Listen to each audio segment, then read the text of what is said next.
Olá, sejam bem-vindos a mais um Ensorcast. Que gostoso ter sua companhia aqui conosco. Hoje tem um convidado mais que especial, mas antes disso, você já sabe, né, meu lindo? Assina aí o canal, custa nada, não é mesmo, João? Assim, é de graça. Assina aí o canal, ativa a notificação, porque sempre que chegar vídeo novo, você fica sabendo.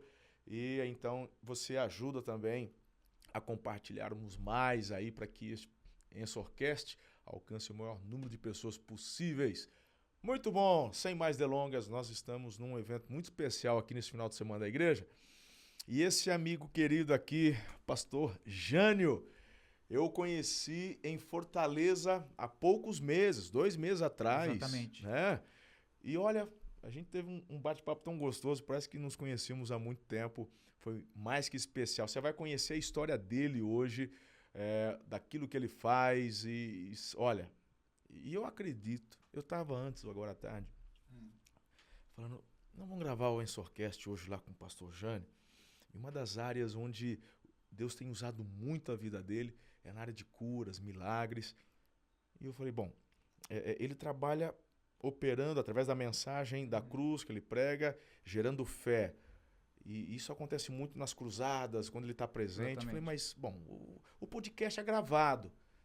Mas eu acredito que alguma coisa vai acontecer para ativar a tua fé, para você que está ouvindo, assistindo, receber também uma manifestação de cura e milagre. Isso que o senhor falou, prazer estar com vocês, é um privilégio muito grande estar com vocês, mas isso que o senhor falou é totalmente muito bíblico, porque a mensagem, ela gera milagres, porque a mensagem é viva.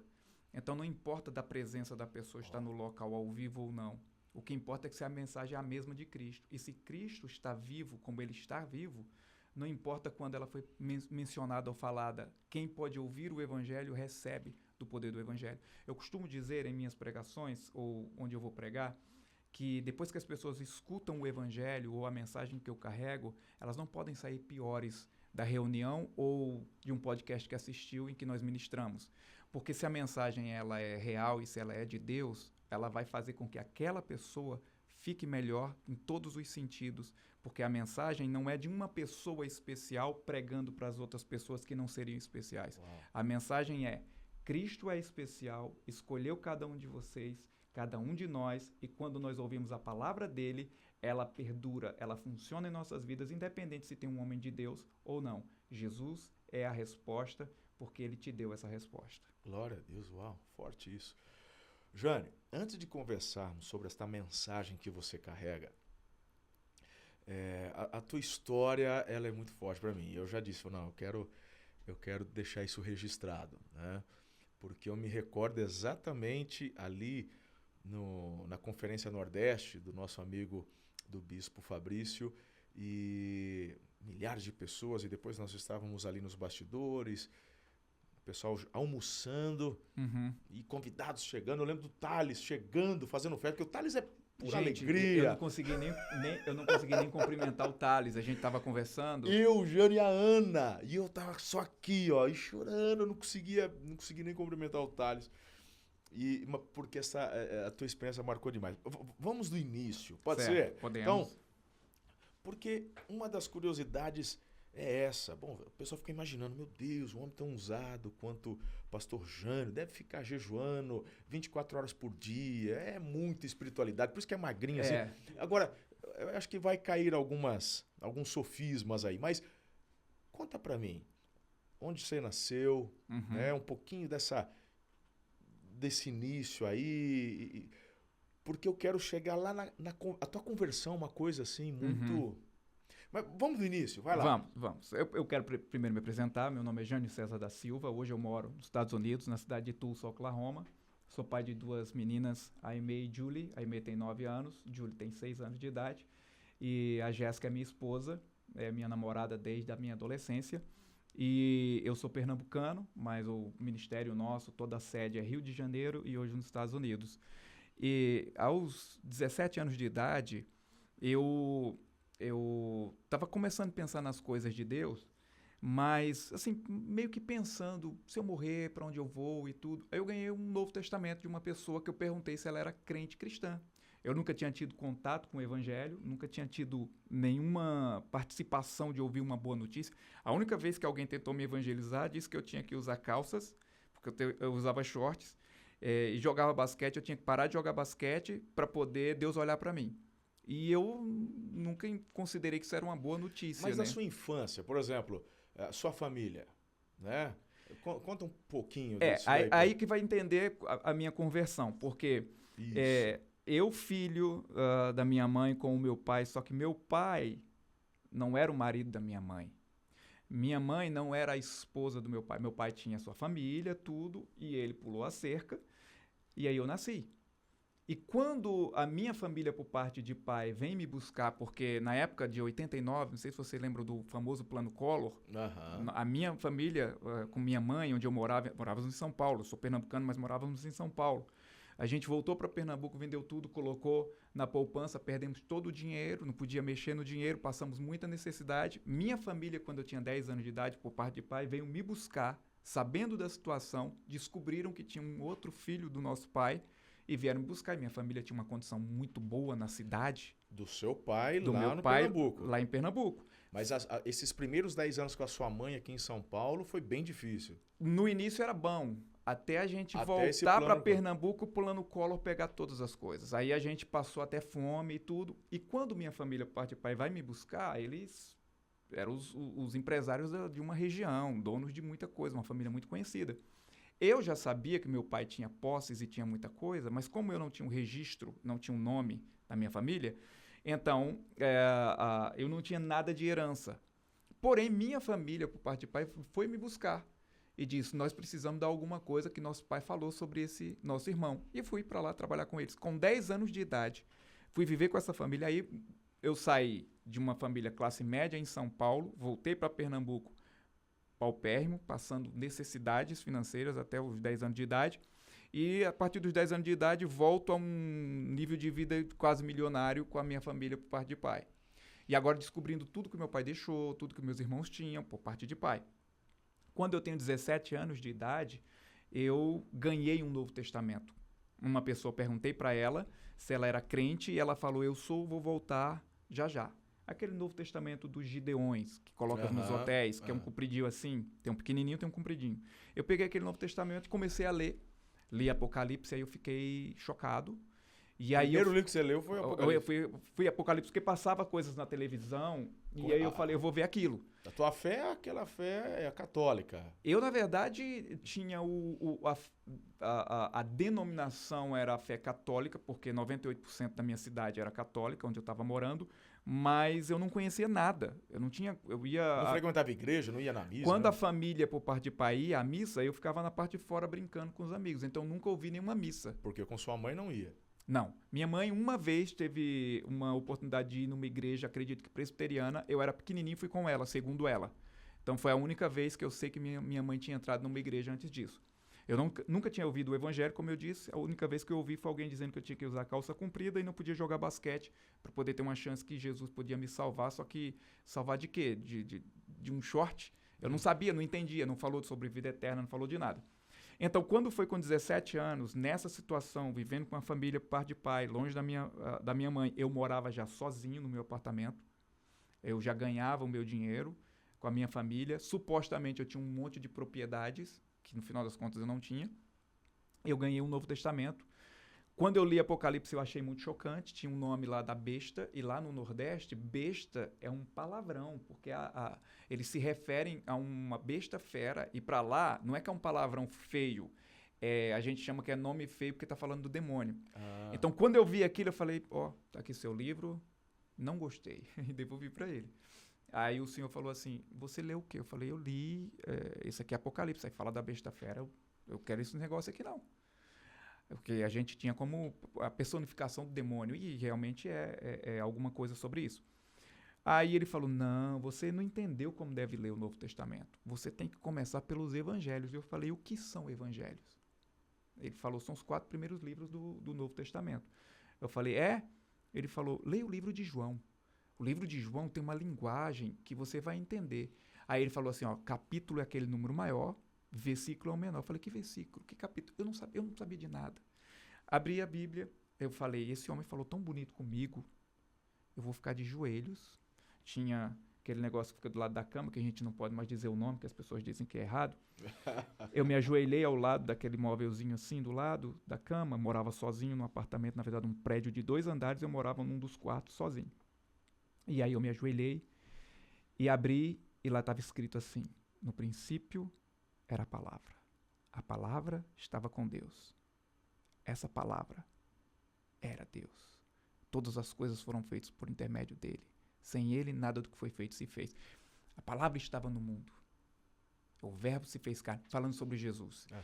E aí, eu lendo aquilo, as lágrimas começaram a cair assim. Porque eu vi, nas primeiras sentenças de João, Jesus era o próprio Deus que veio dos céus nos salvar. Então, sem muito entendimento, lendo aquele livro, chegou no momento que eu, de joelhos, com a Bíblia aberta no livro de João, eu fiz uma oração para Jesus salvar minha alma. E eu disse, Senhor, eu não sei o que falar, mas salva a minha alma. Aí eu rezei, fiz rezas, tudo que você pode imaginar. Eu nunca fiz uma oração na vida.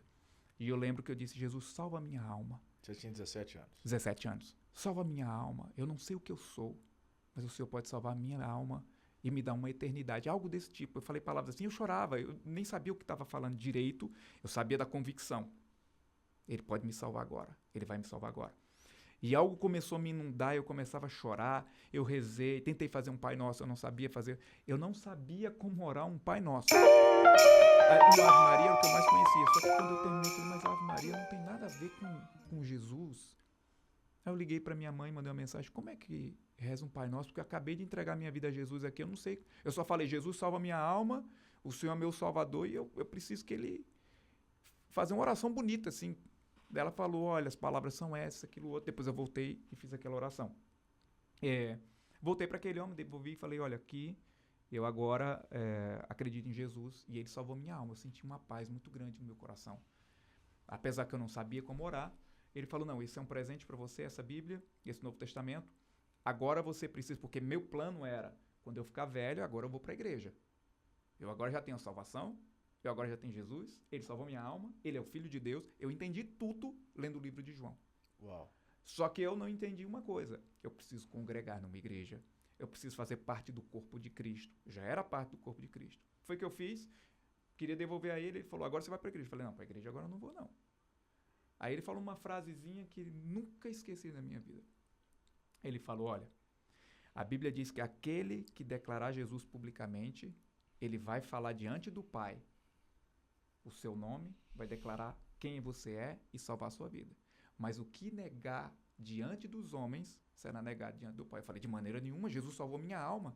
Ele falou, então procure uma igreja e congregue. Eu nunca tinha ouvido a expressão congregar. Então, isso foi dia 13 de setembro de 1998. Eu fui à igreja, então isso foi, sei lá, dia 8. Lá em Pernambuco, isso. Lá em Pernambuco, Arco Verde, Pernambuco. Então, já sertão de Pernambuco. Acho que dia 8, dia 7, eu fiz essa oração. E na mesma semana, no próximo domingo, eu consegui uma igreja que era próxima da minha casa, uma igreja batista, primeira igreja batista de Arco Verde. E eu fui lá e na hora do sermão, como ele falou que eu tinha que levantar a mão e tinha que falar publicamente que Jesus me salvou, então todas as vezes que fazia assim, quem aqui tem alguma... Eu fazia assim. Mas eu não fazia assim porque eu estava entendendo. Eu fazia assim porque ele dizia, não pode negar Jesus. Então, todas as vezes que falava alguma coisa, eu levantava a mão. E aí veio a pregação do pastor sobre a cruz e veio o coral. Era um coral, não tínhamos... Só tinha órgão elétrico e um coral cantando. E eu lembro que tocou Foi na Cruz, 396, que é Cegueira e Vista do Cantor Cristão. E aí começou, quando cego eu andei e perdido vaguei, foi na cruz, foi na cruz.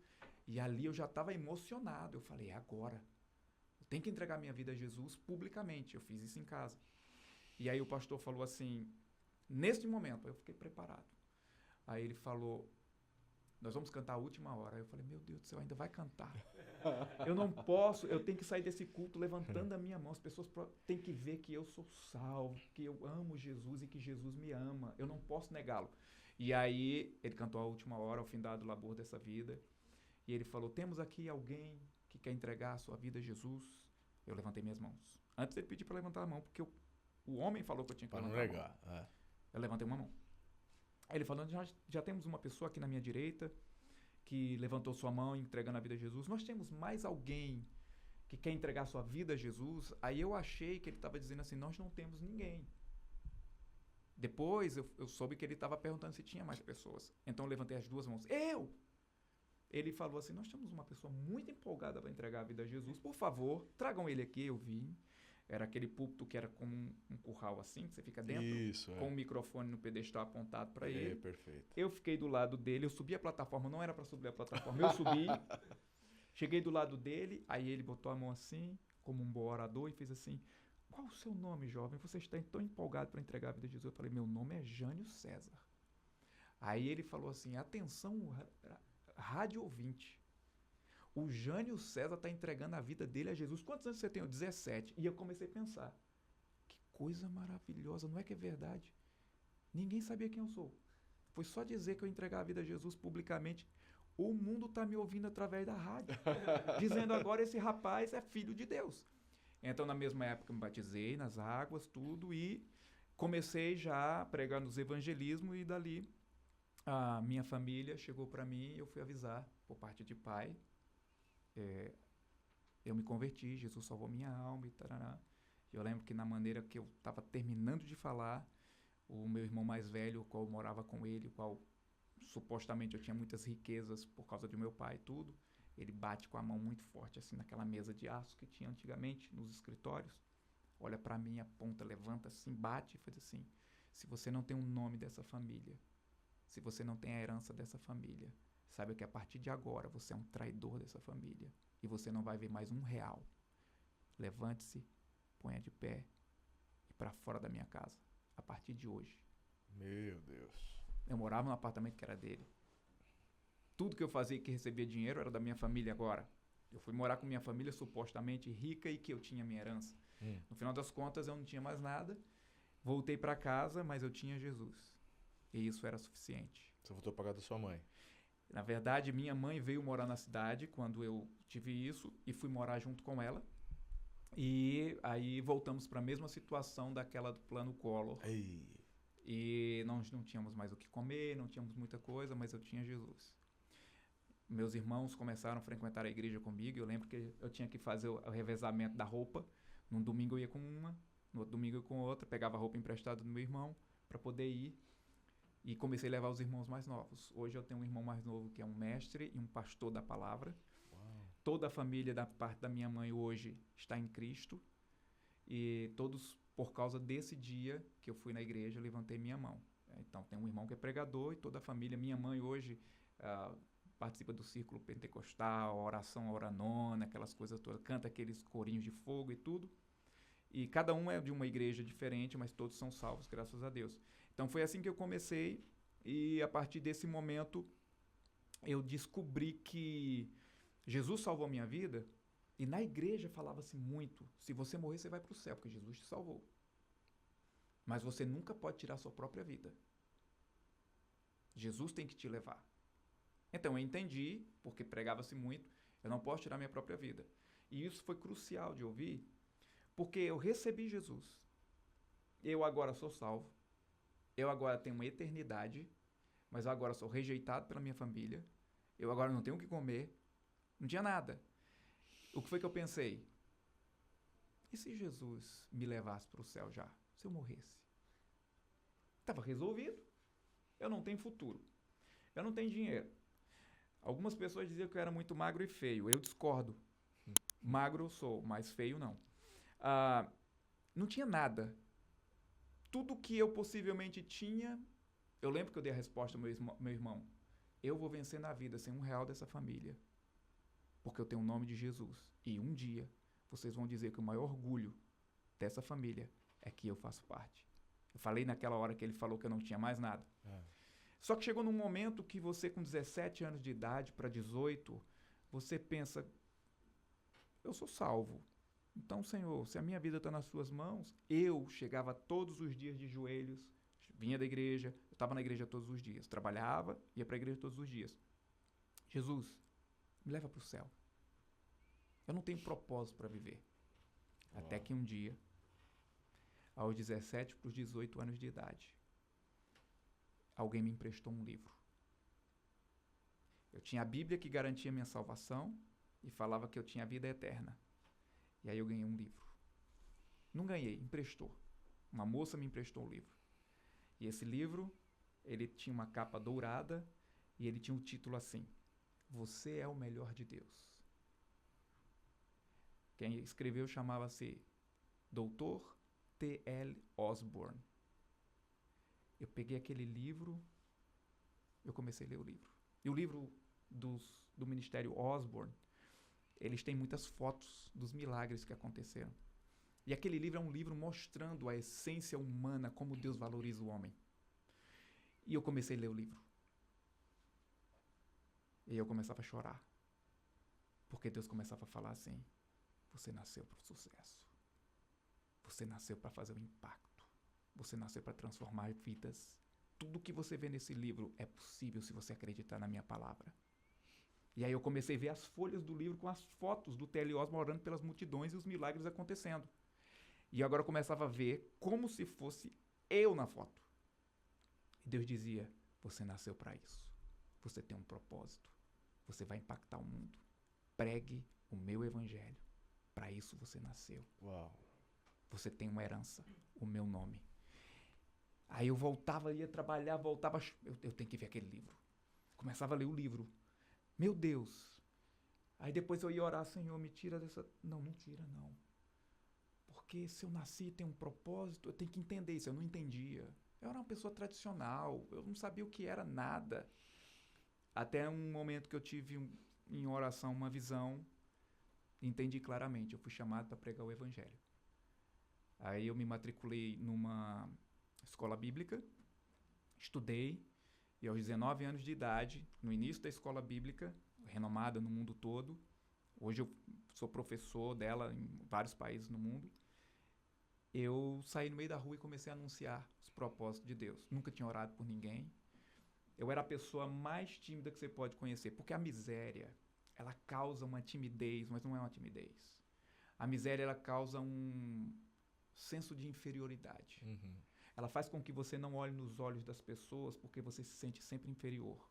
E eu lembro que na época em que nós passamos as necessidades e tudo, e que eu voltei para essa miséria quando aceitei Jesus, eu ia na padaria comprar pão e tinha muita gente olhando para mim e eu pensava: estão olhando por causa da minha roupa que não é boa.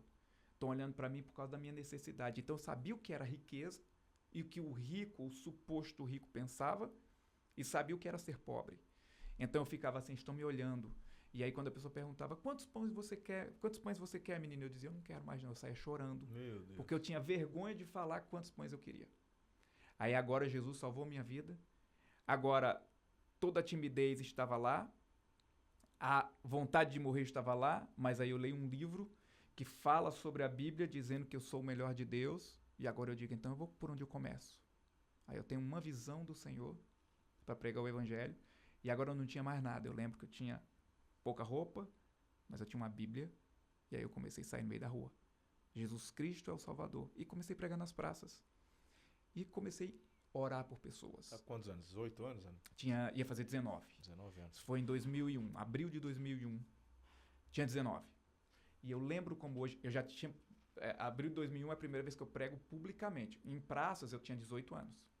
Foi quando eu tive esse entendimento. Mas a primeira vez que eu vejo milagres e tudo e tal, que saio para pregar publicamente, eu tenho 19 anos, abril de 2001. Você não tinha tido nenhuma experiência na igreja de um pastor orar e uma manifestação de milagre acontecer. Você não tinha visto isso ainda. Na igreja, o máximo que podia ver era uma igreja a homilia, tradicional. o culto sempre era da mesma maneira, eram os 3 hinos primeiros, vinha uma mensagem de uns 20 e poucos minutos praticamente lida, um sermão lido. Era maravilhoso, porque falava da cruz. E, no final, nós cantávamos mais um hino ou 2, fazia-se o apelo, todos iam para casa. Esse era o trabalho. A gente que fazia o evangelismo por fora, porque gostávamos de levar a salvação para as pessoas. Essa foi a única coisa que eu tive de contato com isso. Eu nunca tinha visto como orava por alguém, mas aquele livro dizia que aquele homem orava e os milagres aconteciam, e Deus dizia: você pode fazer o mesmo. Deus dizendo, as pessoas ficam pensando assim: ele teve uma visagem, não, é no seu interior. É como se uma voz de muitas águas, você não está ouvindo nada, mas é uma convicção tão grande que você não tem como não agir naquilo. E eu comecei a agir, e aí comecei a ver as pessoas serem curadas. E foi sensacional, porque eu agora, ao invés de estar pensando, Jesus, me leva para o céu, eu estava, Jesus, me deixa o maior tempo possível nessa terra, porque tem muita gente precisando. Boa. Então eu vou poder ajudar as pessoas. Então, esse foi o início de tudo. E através daí eu comecei orando pelas pessoas, eu viajava para as cidades. Você lembra do primeiro milagre que aconteceu de você, assim, de forma despretensiosa? Eu lembro ministrando cura, assim, pregando, você lembra? Eu lembro a primeira vez que eu fui pregar nesse lugar, que foi numa cidade no interior era divisa Pernambuco com o Piauí. Eu lembro que eu juntei umas pessoas que, nesses interiores, as pessoas têm o grupo escolar, é diferente daqui. O grupo escolar não é um colégio público ou municipal que a pessoa do bairro estuda lá. O grupo escolar é assim, as pessoas vêm dos sítios, dos vilarejos, nos ônibus, elas vêm estudar naquele grupo que atende toda uma região, principalmente dos interiores. E eu, quando eu fui para uma cidade, peguei uma carona, fui para uma cidade, 400 quilômetros da minha cidade, eu não sei como eu cheguei ali, 19 anos de idade. Eu lembro que eu comecei a pregar num coreto, na frente, ao lado de uma igreja católica. Então eu comecei a falar, Jesus está vivo, Ele quer salvar a sua vida. E as pessoas que estavam vindo do grupo escolar, tinha acabado de sair, eles iam voltar para casa nos ônibus. Ninguém queria dar bola, ninguém queria me ouvir. Eu saí daquele coreto e entrei de ônibus em ônibus que estava para sair. Uau. E comecei a anunciar, Jesus quer salvar a sua vida. Ele salvou a minha vida. Eu estava empolgado com a salvação. Estava empolgado com o que Jesus falou comigo. E algumas pessoas olhavam para mim, mas os motoristas me expulsaram. Eu fui expulso de todos os ônibus. Aí no outro dia eu estava lá no coreto de novo. Ninguém me enviou. Eu estava porque Jesus falou, você pode fazer a mesma coisa. Eu fui. Comecei a anunciar, Jesus vai te curar, Jesus vai te salvar, isso, aquilo, outro, Eu fiz isso no mesmo horário. O pessoal saiu mais cedo do grupo escolar naquele dia, talvez prova. Todos que estavam nos ônibus, que os motoristas não deixaram, voltaram e falaram, tinha umas 10 pessoas. Nós queríamos ouvir o que você começou a falar nos ônibus e não deixaram. E eu tinha uma plateia de 10 pessoas. Então, no segundo dia que eu estava pregando, tínhamos 10 pessoas. E aí eu comecei a falar para eles, olha, Jesus é Deus que veio em carne. Morreu pelos nossos pecados. 9 aceitaram Jesus. E aí um falou assim, não, eu não sei se eu quero agora. Mas 9 aceitaram Jesus. Entre eles tinha pessoas doentes. E eu disse, se você estiver doente, eu oro por você, Jesus cura agora. Nunca tinha visto. É o que eu chamo de fé genuína, pura. É uma convicção que você tinha. E eu vi as fotos. Não era um achômetro, era uma certeza. Nas fotos do livro, era como se Deus dizendo, os apóstolos faziam dessa maneira, você também pode fazer. Eu ungi a todos que me receberam. Então comecei a colocar a mão. Sabe você colocando a mão assim, meio que com medo, assim? Aí eu comecei a orar pelas pessoas. A pessoa, eu não tenho mais dor. Eu tô curado. Eu, sério? Boa. E as pessoas começaram a falar isso. Gente, eu tenho muitas testemunhas sobre isso. Tem pessoas que são pastores na região até hoje. No outro dia, começou a lotar a praça. Meu Deus. Tem um rapazinho ali falando de Jesus. Eu lembro de pessoas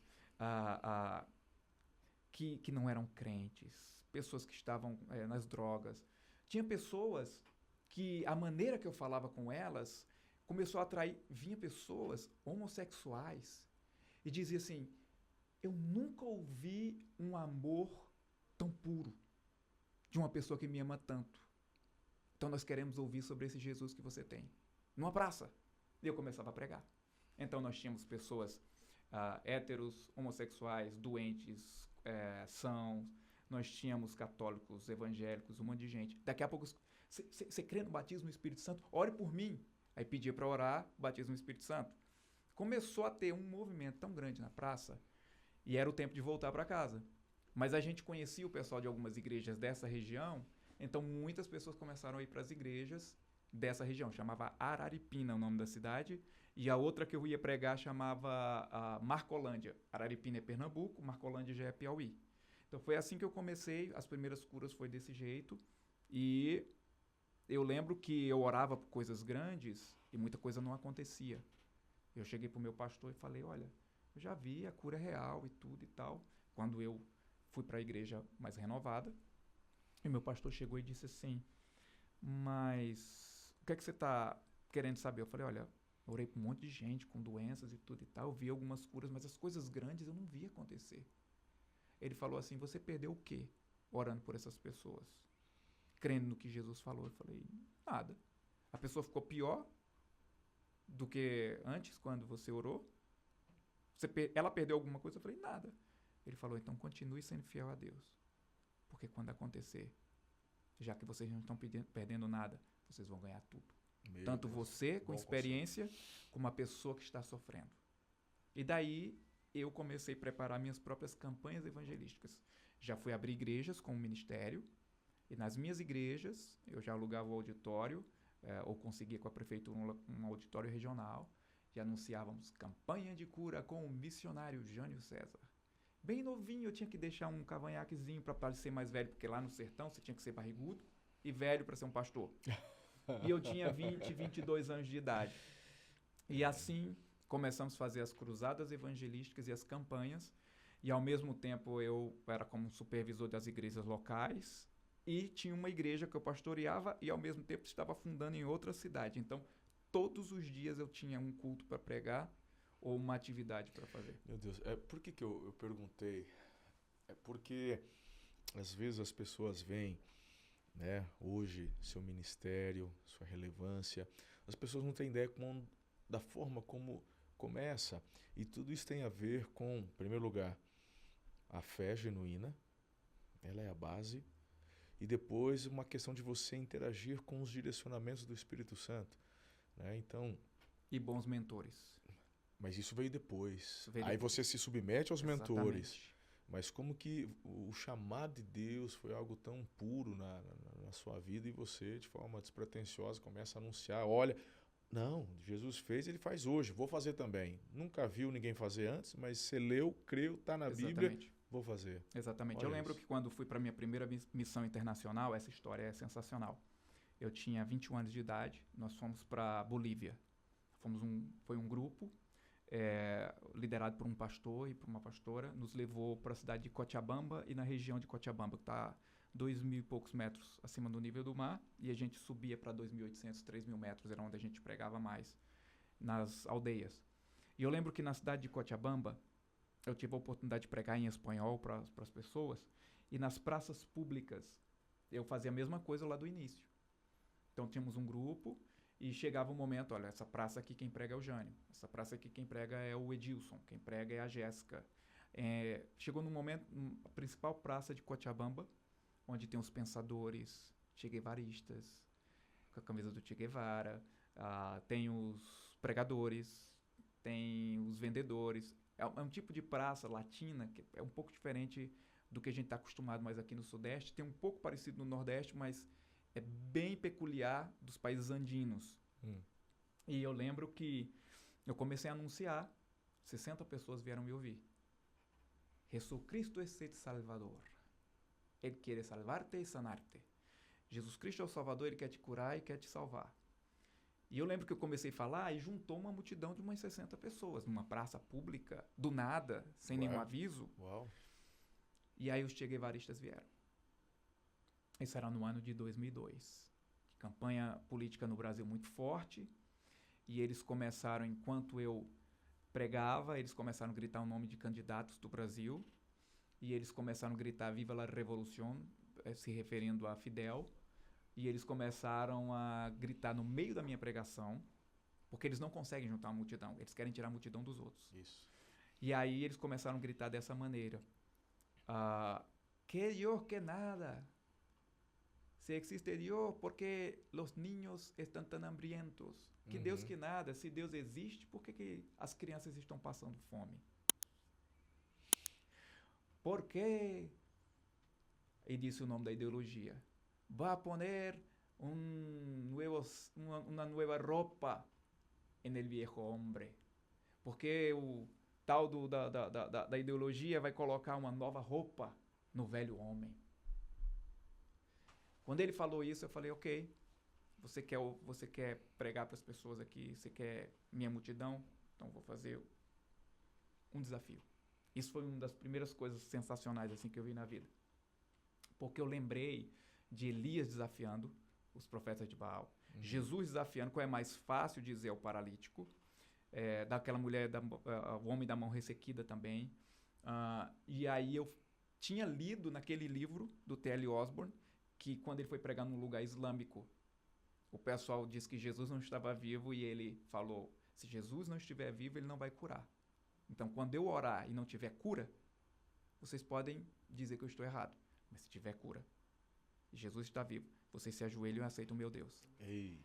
Quando eu lembrei disso, eu fiz a mesma coisa. Eu vi o que a Bíblia fala, eu vi o que os apóstolos viveram e vi que funciona ainda hoje. Eu parei e falei, tá bom. Você está dizendo que sua ideologia vai colocar uma nova roupa no homem. O que eu quero falar para vocês é que Deus vai colocar um novo homem, ainda que seja na velha roupa. É um pouco diferente. Não vai transformar o seu natural, mas o sobrenatural, a sua essência espiritual.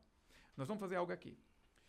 Se você vier aqui e trouxer qualquer ensinamento em nome de Che Guevara, revolução, comunismo, o que for, vem aqui. 60 pessoas estão aqui. E se você conseguir mudar a situação das pessoas ali, e eu falar em nome de Jesus, certo? E não acontecer um milagre, não mudar a vida da pessoa, se você fizer, mudar. Se eu fizer e não acontecer um milagre, uma cura, eu quero uma camisa do Che Guevara para mim. Mas se eu orar e aqui alguém for curado, você vai se ajoelhar, rasgar essa camisa e dizer só Jesus Cristo é Deus. Ei. Ele olhou para mim assim como, vamos?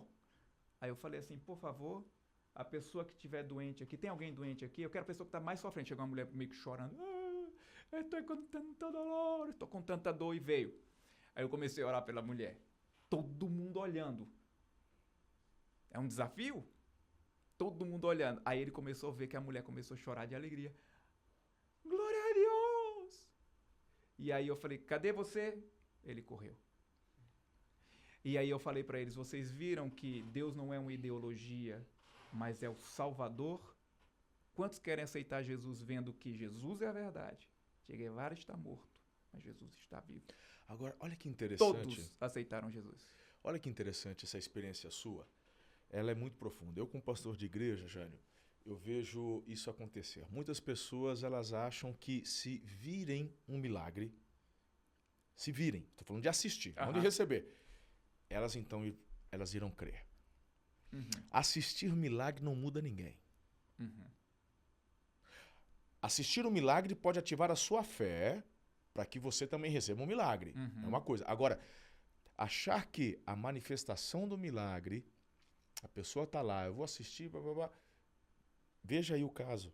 As pessoas que estão cegadas por Satanás, seja nas ideologias e nas filosofias da vida, elas estão vendo a manifestação do poder, mas elas não querem. Exatamente. É a palavra que transforma, ela muda de dentro para fora. E a partir. Você está de acordo comigo? Perfeito, perfeito. Essa situação lá na Bolívia foi assim, a primeira vez que eu fui confrontado. Eu tinha 21 anos de idade. 21? Meu pai. Eu tinha 2 anos que eu estava começando a pregar para as pessoas com as experiências que eu vi na Bíblia, vi que alguém reproduziu, que era verdadeiro o que a Bíblia falava, e falei, se Deus diz que acontece comigo, eu também vou fazer. E eu lembro que isso lá na Bolívia foi chocante, porque as pessoas falavam, Jesus é Deus, é isso mesmo, e as pessoas começaram a aceitar. E aí, eu fiquei tão impactado com o que aconteceu. No início, você tem coragem de fazer uma coisa, depois você fala assim, meu Deus, eu tive a coragem de fazer isso. A gente subiu as montanhas na Bolívia. Depois daquilo ali, eu comecei assim, se tiver cego, se tiver isso, aquilo, vem aqui agora que Jesus está vivo. E esses deuses incas aqui não podem fazer nada por você. Então, se Jesus lhe curar, você vai deixar esses deuses fedorentos incas desse jeito. E Jesus vai ser o Senhor da sua vida. Aí, eu acredito que foi essa época que eu comecei a ver as coisas despontarem. Porque eu vi a proteção de Deus naquilo que eu fui pressionado por pessoas contrárias. Deus deu a resposta. E depois eu tô lá no meio e eu falei assim, se Deus está comigo, então não tem mais medo de nada. Perfeito. Isso aqui é muito lindo. Tem muitos outros detalhes de quando nós conversamos lá no Nordeste, mas é bacana a gente estar fazendo uma linha do tempo para chegar onde eu queria que você compartilhasse. A partir daqui, seu ministério começa a despontar, a crescer, obviamente as coisas vão acontecendo. Eu queria que você compartilhasse com o nosso pessoal, comigo aqui, estas experiências de milagres. Os milagres... milagre é milagre. Se uma dor de cabeça ou um paralítico andar, milagre é milagre. Mas aos nossos olhos humanos existem aqueles milagres que chamamos de criativos. São os milagres que para nós são muito extraordinários.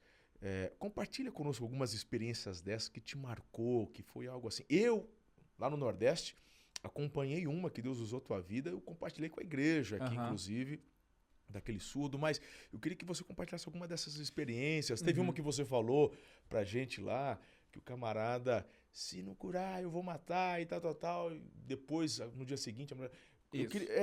algumas dessas assim acusação não, a de tentar amedrontar e dizer isso não aconteceu milagre, eu vou te matar. Já aconteceu algumas vezes, mas teve uma muito séria no sertão de Pernambuco, que tinha uma senhora que era conhecida, que tinha nascido com paralisia infantil, teve paralisia infantil depois de nascer, e ela não andava, e ela andava com uns ferros amarrados na cintura, com umas cintas e nos joelhos e nas pernas. E o marido daquela mulher tinha dito para todo mundo que se aquela mulher fosse ao culto e aquele pregador fosse orar por ela, se orasse por ela, ela não ficasse boa, ele viria depois do culto, quando ela chegasse em casa, e me mataria. Eu não sabia de nada, orei pelaquela mulher, foi uma das poucas pessoas que orei no culto, aquela mulher caiu no chão. Eu tive uma direção, Deus falou comigo, ore por 2 pessoas. Era aquela mulher e uma senhora que estava com problema de visão. A mulher com problema de visão foi curada na hora. Tinha uma multidão, eu fiz uma oração coletiva. Orei pelaquela mulher, terminou, ela caiu no chão, me pegaram, colocaram num carro, me levaram para outra cidade. Você não sabia de nada? Sem entender de nada. Você orou, ela caiu?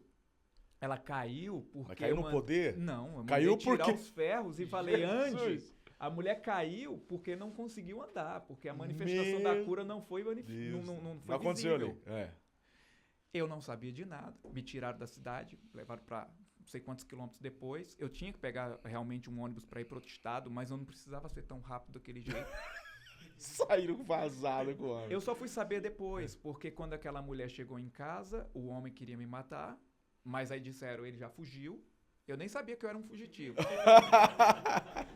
E eu lembro que uma semana depois me ligaram da região e falaram, você tá sabendo? Eu falei, de quê? Que queriam te matar, mas agora querem dar glória a Deus pra sua vida? Eu falei, aí me contaram a história. O cara queria me matar, mas a mulher chegou em casa sem a cura, visivelmente. Contaram que ela caiu, aí o cara tava doido pra me matar. Ficou mais com raiva ainda? Aí, eu não sei se ele iria matar mesmo, mas ele prometeu. Não é por nada não, mas lá no Nordeste, quando o cara promete... A diferença é a proteção que você tem em Deus, mas dele querer, sim, eu não duvido. Disso a gente não duvida. Aí eu lembro que a pessoa me ligou e disse assim, naquela mesma noite, aquela senhora achando que estava tendo um sonho, levantou e foi ao banheiro. Meu Deus. Aí quando ela estava ao banheiro, ela, igual Pedro naquela visão, eu vim andando. Aí ela falou... Falta pouco para acordar, eu vou fazer o café da manhã e vou fazer uma surpresa ao meu marido. Fiz o café da manhã, o marido acordou. Quando acordou, ela estava em pé, fazendo as coisas. Quando ele viu, se ajoelhou e falou, meu Deus, Jesus lhe curou, eu quero esse Jesus. E aí agora, quem é esse pregador que eu tenho que conhecer?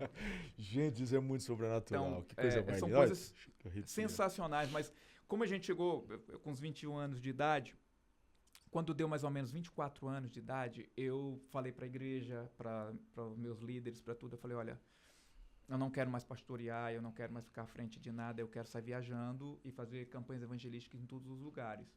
E aconteceu no ano de 2008, tinha 26 para 27 anos. Eu fui a 22 nações em 11 meses. Então, o pessoal dizia assim, qual carro que você tem? Qual carro que você quer? Eu fazia assim... eu quero uma passagem, eu quero um estádio, eu quero um ginásio. Não, mas eu quero lhe dar 30 mil reais, eu dizia, 30 mil reais na época. Dá pra fazer um evento assim, assim, assim, dá pra comprar passagem pra ir pra Europa, pra ir pra isso, aquilo, outro. Eu dizia, mande isso pra mim. E aí, ao invés de comprar nada pra mim, eu ia, cada dinheiro que eu Fazer a obra. ganhava era... Do Eu ia ministério. casar em 2009, em janeiro de 2009. Eu falei assim, antes de casar, eu vou rodar o mundo e vou fazer aquilo que Deus me chamou. Eu vou investir nisso. Eu casei, eu tinha o cartão de crédito pra pagar. A minha esposa, graças a Deus, acreditou muito naquilo que Deus me falou. E nesse decorrer, nosso ministério começou a ganhar uma proporção muito grande no Nordeste, ligado com denominações. Eu sou professor de institutos bíblicos, então começou a acontecer isso. Nossos livros começaram a ser livros oficiais de cursos bíblicos do Brasil, como aquele, a gente chama em inglês textbook, em português é livro didático. Então, começamos a fazer conferência de líderes, e no meio disso, o nosso ministério alcançou 40 nações ao redor do mundo. Produzimos centenas de eventos no mundo todo e investimos milhões para pregar o evangelho. Você é milionário? Não, mas eu sei o que é investir milhões para pregar o evangelho. E a minha família, por parte de pai, diz que o maior orgulho que eles têm, porque a maioria se converteu, é que o Jânio César da Silva, que deveria ter o sobrenome, porque é um crente que levou a palavra de Deus para os 4 cantos da terra. Isso é um dos maiores milagres que eu vi. Mas eu costumo dizer que milagre grande é aquele que a pessoa recebeu. Não importa o que os nossos olhos estão vendo, porque só quem sofre sabe a dor. Exato. Então, o maior milagre é o que a pessoa recebe. Mas assim, que a gente viu coisas... Eu vi algo em 2009, no estado vizinho, na verdade já no lado paraguaio, Mato Grosso do Sul, com Pedro Juan Caballero. Eu fiz uma campanha evangelística no ginásio, que eles chamam de estádio, em Pedro Juan. Convidamos todo mundo, gastei uma nota, os caras não entregaram o som, eu tive que pagar de novo. Fizemos a cruzada. E eu falei, né? Estrangeiro, missionário, evangelista internacional. Eu falei, vai lotar o estádio. Nós tínhamos cerca de 100 e poucas pessoas no máximo. Cheguei com a equipe era aqui de São Paulo, de Campinas. Imagina da equipe do que... Gente, eu tava com a equipe, tava com tudo, não veio ninguém. Veio os gatos pingados. Tô eu lá pregando e eu, Senhor, o que é que eu vim fazer nesse lugar? E ainda eu vou falar em espanhol, a maioria é brasileiro, os paraguaios nem vieram me ouvir. Preguei em espanhol. Um ex-atleta paraguaio de handball levantou da cadeira de rodas. Mas não era que ele não andava. Ele não tinha como se firmar e dar os passos. Começou a dar os passos. Então deu uma melhorada já instantânea. E aí o povo ficou animado.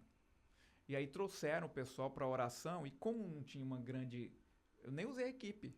Eu saí orando de um por um, porque a parte da equipe estava curada. Os outros que me apoiavam das igrejas não tinham problema nenhum, que eram os que viajaram comigo nas vans.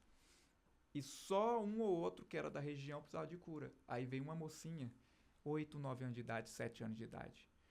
O avô dela vieram de... como é o nome daquela cidade? Pedro Juan Ponta Porã. Ponta Porã. Vieram as pessoas de Ponta Porã, que é uma cidade da outra, só que uma é Paraguai e outra é Brasil. Vieram de Ponta Porã, uma mocinha de 7 a 9 anos de idade. O avô dela disse assim, olha, eu trouxe ela para você orar porque ela tem um problema na audição. Eu falei, vamos orar. Quando eu fui saber qual era o problema, não é que ela não ouvia. Ela não tinha a orelha. Ela não tinha a cava.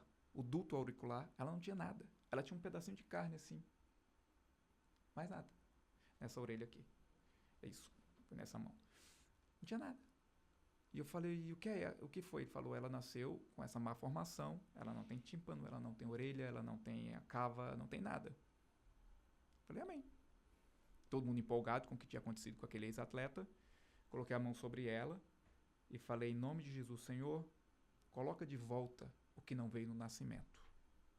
Em nome de Jesus Cristo de Nazaré. E eu sempre repito isso, como embaixador de Jesus Cristo de Nazaré. Eu falei, ouvido surdo, escute, e a orelha cresce. Eu tirei a mão. Na hora que eu tirei a mão assim, aí as pessoas que estavam do lado assim, meu Deus, porque começou a rasgar. Começou a fazer assim.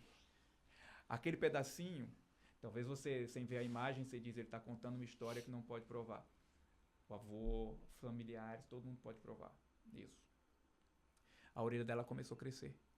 Começou a crescer. Diante dos olhos Todo de mundo. vocês. Aí ficou, em equiparação com a outra, menor, assim. Só que não tinha nada. Aí eu estalei o dedo. Ela falou, tô ouvindo aqui. Era brasileira, falava português. E ela ficou muito feliz. E a orelha ficava fazendo assim. Crescendo. E eu olhando assim, aí eu falei, oh Deus, me perdoa por ter duvidado de fazer essa cruzada, porque eu vi pouca gente, porque me deu um prejuízo. Olha que coisa, um dos milagres mais lindos que eu já vi na vida. A orelha da criança, antes de terminar o culto, ficou do mesmo tamanho. Ela voltou para casa. Todas as vezes que eu ministro na região, ela mora em São Paulo, na cidade de São Paulo hoje, o avô dela liga e diz assim, atende com a orelha nova. E ela conversa comigo com aquela orelhinha que ela não tinha.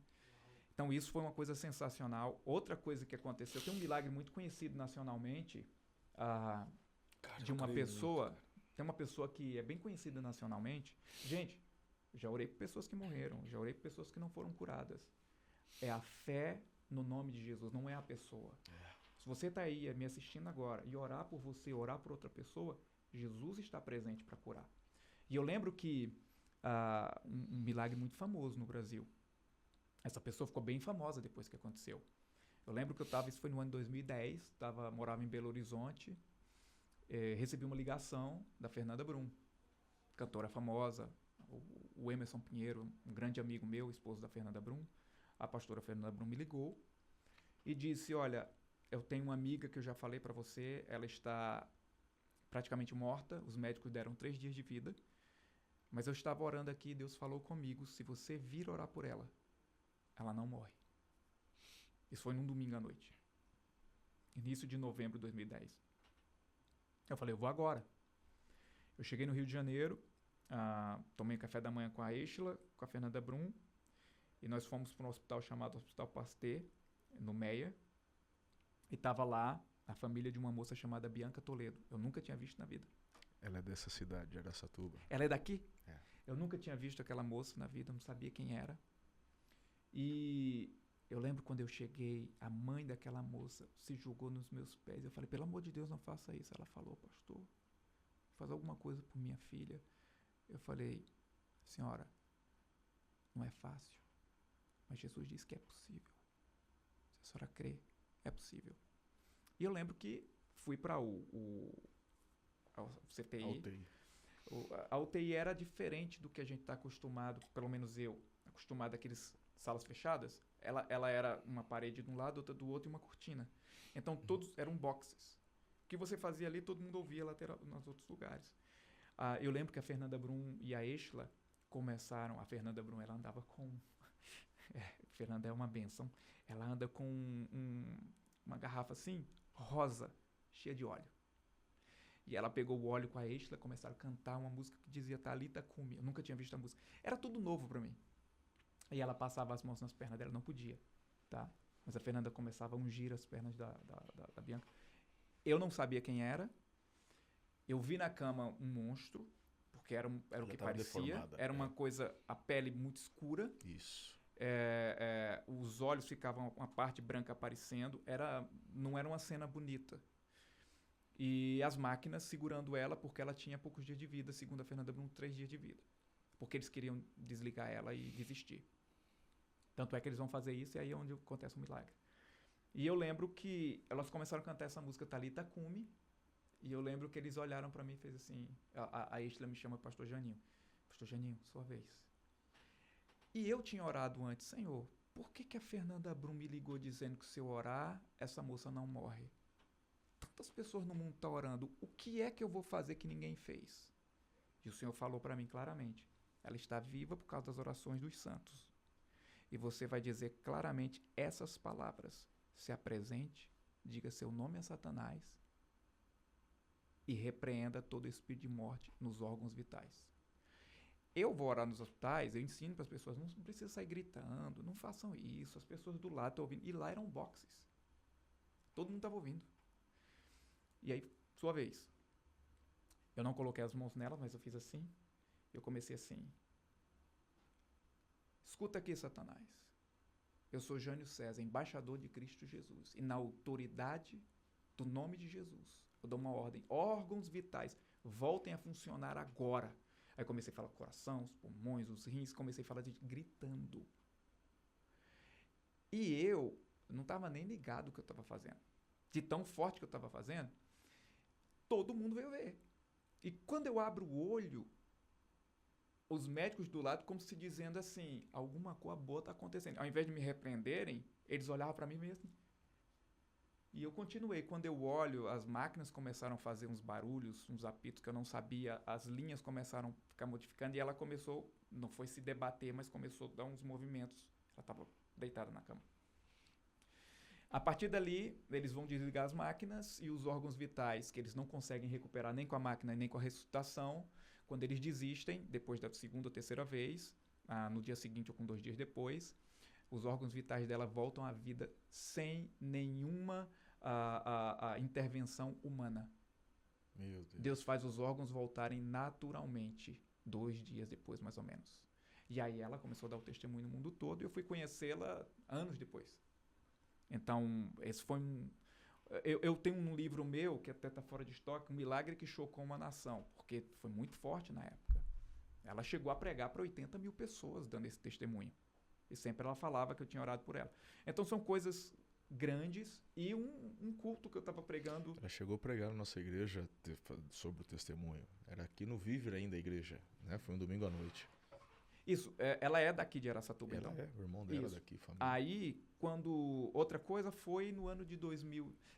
Tem muitas histórias, assim, mas no ano de 2013 ou 2014, eu estava pregando com a Fernanda Brum de novo, numa conferência chamada Profetizando as Mulheres, que ela tem anualmente, outubro, eu acredito. E eu sempre pregava na sexta-feira, de tarde e à noite. Eu fazia 2 pregações com a Fernanda Brum. De tarde era somente eu e à noite ela cantava, pregava uma parte e eu pregava outra parte. E à tarde uma senhora veio e disse, olha, eu preciso de oração urgente, porque o meu neto estava para nascer agora, no sul do Brasil.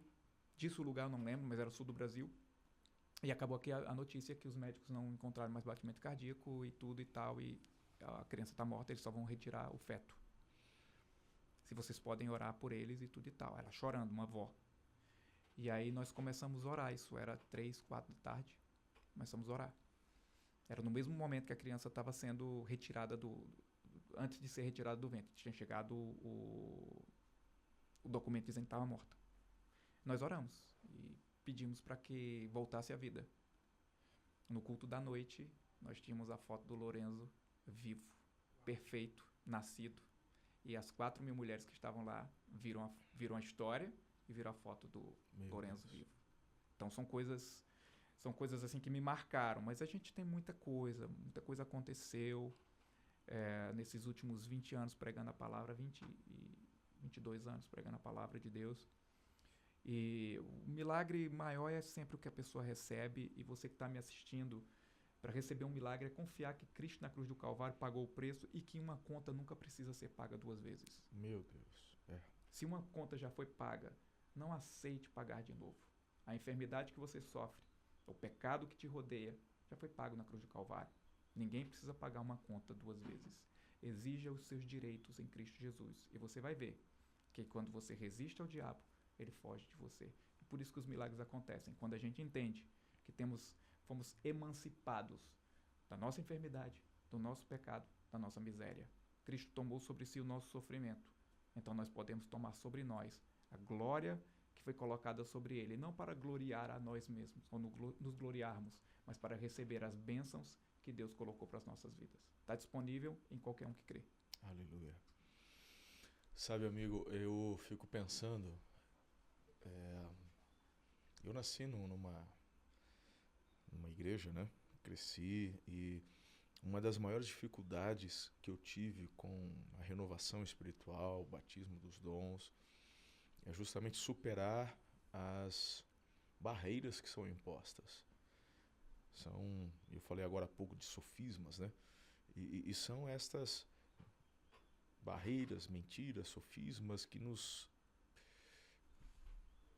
atrapalham de crer. Por exemplo, num milagre tão lindo como esse, repito, todos são lindos, mas como esse de você ver uma orelha ser refeita diante dos seus olhos. Eu me recordo quando o pastor Luciano Subirá, há uns bons anos atrás, nós tivemos ali no Campus Bela Vista, fizemos um seminário de dons. Maravilhoso esse seminário. Fantástico. E Deus havia dado uma palavra para ele já logo no início, que todas as vezes que ele ministrasse a hora que chegasse sobre o dom de cura, que o Senhor ali manifestaria e tal. Ele falou assim, todas as vezes que eu faço, Deus nos visita com... E eu, como bom batista, nunca tinha visto um milagre criativo assim, né? E aquela questão da racionalidade, a gente é ensinado a ser muito racional. Você foi batista... A minha esposa disse que não fosse Jesus, eu estava perdido, porque eu sou muito racional. A gente pega isso de berço. Né? Uma coisa impressionante. E aí, ele foi orar, e aí ele deu primeiro toda a teoria, né? Porque é um seminário. É um seminário. Né? Então ele deu a teoria, aí ele foi para a prática. E aí nesses momentos, ele começa a ir para o meio do povo. São as palavras de conhecimento, né? Porque na tua cruzada é muito a manifestação da fé. Ali. Eu não sei de nada, muitas vezes está acontecendo. Ele já tem uma... E ali é a questão da palavra do conhecimento. Então, é certeiro. Então, Deus está me falando assim, vai. E ele descreve a pessoa. E aí, ele foi tal, Jesus curou. Aí, daqui a pouco, tinha uma mulher, tinha uma perna mais curta que a outra. E eu estava sentado no meu lugar, eu estava maravilhado, né? Era o início dessa minha renovação. E ele olhou para mim de onde estava e falou assim, o Espírito Santo falou que essa é contigo. Olha... Cara, eu criei, né? A igreja estava cheia, aí filmando e tal. Não tinha chance de não crer. Não, tava o ambiente, como você mesmo coloca. Eu cheguei lá, aí ele fez o teste, viu? Colocou, não tanto assim, mais curta que a outra perna e tal. Ela ficou sentada, tava sentada, assim, e a perna, né? Colocou a perna, acho que sobre uma outra cadeira, e tava ali, uma mais curta que a outra, sentada. Aí ele falou assim, é para você orar. Meu Deus. Aí eu estendi a mão, eu falei, em nome de... A perna... Eu não cheguei a falar Jesus, eu falei, em nome... A perna já cresceu. Foi uma coisa, eu nunca vou me esquecer. A igreja explodiu. Tem passagens bíblicas que falam que Jesus estava no lugar e a unção estava para curar. Então, fica imaginando... A unção estava para curar. E João vai dizer assim, se tivéssemos escrito tudo que ele fez, não teria livro. Não teria livros. Então tem coisas que a gente vai entender que Jesus passava e o povo ficava curado. Igual depois a gente vai ver Pedro, a sua sombra. Os lenços e aventais de Paulo. Uma parte que as pessoas usam muito nos lenços e aventais de Paulo é que ele mandava os lenços e aventais para as pessoas serem curadas. A Bíblia acrescenta. E os espíritos imundos saíam gritando. Por causa daquilo que a representação daquele lenço tinha, né? É engraçado que eu fui pregar num lugar e uma pessoa trouxe fotos. E o pastor falou que não aceitaria fotos, porque na Bíblia dizia lenços e aventais, né? Então eu não ia desfazer publicamente do pastor. Então eu orei pela pessoa, do mesmo jeito foi curada, mas depois eu fui conversar com o pastor. Eu falei, pastor, por que o senhor não aceitou a foto? Ela falou, porque a Bíblia fala lenços e aventais. Ela tinha que ter trazido um lenço. Eu falei, mas a Bíblia não diz que ela tem que trazer, dizia que era o pregador que mandava. Ai, papai. E outra coisa, do que é feito, aqui vocês vão saber muito bem, do que é feito a foto? É celulose? Ele falou, é. E o tecido? É a mesma coisa. Não é o que representa. O que é original é a palavra. É o poder de Deus. Aquilo é só uma representação. Então, olhe por foto. Eu já orei em cultos que trouxeram foto do Gianecchini. Eu falei, o que ele tem? Disseram, ele está doente na novela. Aí complicou, mas... Não, cara. Foi. A mulher falou que ele tinha ficado doente na vida real, tinha melhorado e que naquela época, na novela, ele ficou doente. Então, para ele não ficar doente de novo na vida real, tinha que orar por ele na novela. Ai, Jesus de Nazaré. Mas desculpa, todas as coisas, para você ver o que a gente passa. Com foto, sem foto, com óleo, sem óleo. São coisas que exemplificam ou que carrega aquilo que você representa. Se você crê na palavra de Jesus, ela vai fazer um milagre. a palavra. Eu vou falar uma coisa que o T.L. Osborne falava. A gente busca muito entender sobre unções. Então, fulano é ungido para isso, fulano é ungido para aquilo outro, porque é unção, porque é unção, porque é unção, porque é unção, porque é unção. Eu vim de um grupo, de um meio, como você vê, que unção nem sabia o que era. Tanto é, para mim, era um erro de português. Um erro de português. 2 são, 1 é. Mas depois você vai aprendendo e as pessoas dizem, não, porque uma unção é disso, uma unção é daquilo, daquilo. E nós gostamos de dar nomes aos bois e dizer, é assim por causa disso. A gente quer dizer a Deus como ele tem que trabalhar depois que a gente descobre as regras. E o T.L. Osborne diz uma coisa maravilhosa. Ele diz assim, pessoas acreditam muito na questão da unção, e a unção é bíblica. Devemos acreditar, mas sem a palavra não há unção. Boa. Então ele diz assim, a unção não legitimiza. É isso aí. Não vai fazer com que esteja correto algo que você não está vivendo na sua vida que não está de acordo com a palavra. Então, tem pessoas que são ungidas, Deus quer alcançar os outros, vai manifestar algo, mas Deus não está aprovando a vida daquela pessoa. Então, ele fala sobre isso. Já que nós acreditamos tanto na unção, acreditemos na palavra. Sem palavra não há unção. Boa. Isso quer dizer que não importa se você está sentindo, Deus cura. Não importa se você está percebendo, porque unção é perceptível. E quando você não percebe nada? Ele falou, a palavra continua dizendo, certamente ele tomou sobre si as nossas dores e as nossas enfermidades. Então, eu aprendi uma coisa nos últimos anos. Às vezes a gente ora nos cultos, aí as pessoas veem poucas coisas, aí tem gente que fala assim, parece que não estava ungido hoje, e tal. Mas a palavra continua sendo a verdade. Sempre chegam os testemunhos. Sempre chega. E quando você tem uma palavra de conhecimento, como você estava falando, eu raramente tenho. E como uma pessoa era muito tímido, eu ainda eu gosto de ir naquilo que eu tenho certeza que Deus me falou para fazer. E quando vem uma palavra, uma revelação, e não é minha praia, vamos dizer assim, e aí eu vou e digo, Deus falou que tem isso, isso e isso, e a pessoa não vem. Aí o pessoal diz assim, ih, falhou. Aí depois chega a pessoa e muitas vezes a pessoa tá lá, mas fica intimidada. A última vez foi em Fortaleza, na igreja que você pregou à tarde, o senhor pregou à tarde, eu preguei de manhã. Isso. Que foi a igreja do Eusébio. Eu falei, tem uma pessoa, não lembro, foi que eu falei, com isso, isso e isso. Foi a única coisa que eu falei. O resto eu orei em posição de mãos. A pessoa não apareceu.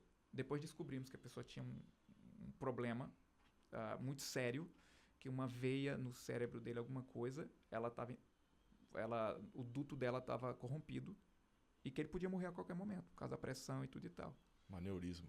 Isso. E era aquilo ali que causava o que eu falei. Ele não veio. Depois do culto, ele veio falar comigo. E agora a gente tem os prints da fotinha do negócio errado e do negócio perfeito agora. Ei. Aí eu falei assim, muito bom o print agora, né? Depois que eu passei vergonha. Muito amigo. Muito amigo. Mas ele recebeu um milagre maravilhoso. E hoje eu não tenho mais problema nenhum de ser fiel a Deus sem ver mais nada. Eu acho que eu cheguei eu quero crescer mais. Eu acho que eu vi tanta coisa acontecer quando as pessoas não viam acontecendo. Para terminar, eu vou contar a última história. Eu estava na cidade de Caruaru, Pernambuco, missionário fundando igrejas. Isso é 2001, por aí, 2002, logo no iniciozinho. Fomos fundar uma igreja numa cidade vizinha chamada Agrestina. Então eu levava comigo um rapaz para tocar e tocar o piano. E o filho dele tocava o piano. O rapaz cantava. E eu pregava. Numa garagem menor que nosso estúdio aqui, que mal cabia um carro. Esse estúdio aqui é grande. Então juntávamos as pessoas ali. Então, um dos primeiros cultos, nós tínhamos um casal visitando, que eram crentes, com um filho que estava doente. O casal que nos hospedava, que me hospedava, que eu dormia lá quando terminava, e o pessoal que vinha da cidade de Caruaru, às vezes eu voltava com ele, que era o pai e o filho, um para cantar e outro para tocar. Então nós tínhamos cerca de 2, 4, 6, 7 pessoas, 8 pessoas no culto. E eu, quando comecei a pregar, eu tinha muita inspiração no Josué Irion. Vocês lembram do Josué Irion? Josué, meu Deus. Então eu colocava o microfone assim, como a gente está no podcast. E eu não tinha muito equilíbrio do que eu ia falar. Então eu só pregava rodando os braços, porque eu gostava daquele jeito missionário do Josué Irion. Até hoje eu escuto o Josué Irion, ele é fantástico. E eu começava, porque Jesus hoje? Só que a pessoa era crente, mas era a mesma mensagem que eu prego hoje. Jesus vai te curar, Jesus vai fazer isso, Jesus vai fazer isso, aquilo outro, porque ele nos salvou, e e gritando. E o pessoal assim, meio com medo, assim, me assistindo pregar. Terminou, eu falei assim, se tiver alguém agora com enfermidade, eu quero orar. Porque até a voz você muda, né? Quando você é muito assim pentecostal. Eu quero orar. Temos alguém? Aí a mulher falou assim com a criança no colo. E o pai, esse meu filho, ele tem quase 4 anos de idade, ele não andou, não aprendeu a andar, e ele não fala. Tinha 3 para 4 anos de idade. Ele nunca desenvolveu o andar, nunca desenvolveu a fala. Ele se arrastava, se engateava. O que é que você pode fazer? Aí eu falei, eu vou orar por ele agora. Aí eu orei por ele e falei, ande em nome de Jesus. Tinha uma convicção tão grande que aquela criança estava curada. Eu falei, ande em nome de Jesus agora. Aí ela botou ele em pé, ele conseguiu ficar em pé. Eu falei, agora solte. Ele caiu. Se ela não intervém com a mão dela, ele tinha batido cabeça, tudo, ele caiu muito feio. Aí quando eu ia falar para ele falar, ele já estava chorando. Não deu certo. Mesmo assim, eu falei, ele chorava. Ele tinha uma convicção tão grande. E eu falei, a criança está curada. A mãe olhou pra mim e fez assim, é, né? Aí foi embora. Voltei pra casa. Senhor, eu tinha convicção que o Senhor fez. Senhor, o Senhor me garantiu que ia curar. E o Senhor falou assim, eu não curo por você. Eu curo porque eles precisam de cura. A criança está curada. Uau. Mas, Senhor, e eu... a velha história, lutaste com Deus. Eu lembro que uns 15 dias depois, tocou o telefone, o rapaz daquela casa falou, tá em pé ou tá sentado? Eu falei, sentei agora. Ele falou, lembra da criança que caiu quando você orou? Eu falei, lembro. Quase 4 anos sem andar, sem falar. Lembro. Fala e anda normalmente. Glória a Deus. Uau. Então, daquele dia pra cá, não importa o que eu vi na hora. O que importa é o que nós cremos. Glória a Deus. Amém. Deus fez, Ele continua fazendo. Então, Ele faz na sua vida, faz na minha vida. Aleluia. Eu creio. Em nome de Jesus. Que forte isso. Até compartilhei aqui no meu history também. O pessoal vendo, encheu o povo de fé. Agradeço demais você ter compartilhado com o nosso público aqui, os nossos queridos que nos acompanham, e da sua história, da sua intimidade. E eu tenho certeza que não apenas ativando a fé das pessoas com relação a curas e milagres, mas muitos que receberam do Senhor um chamado, uma vocação. Exatamente. Né?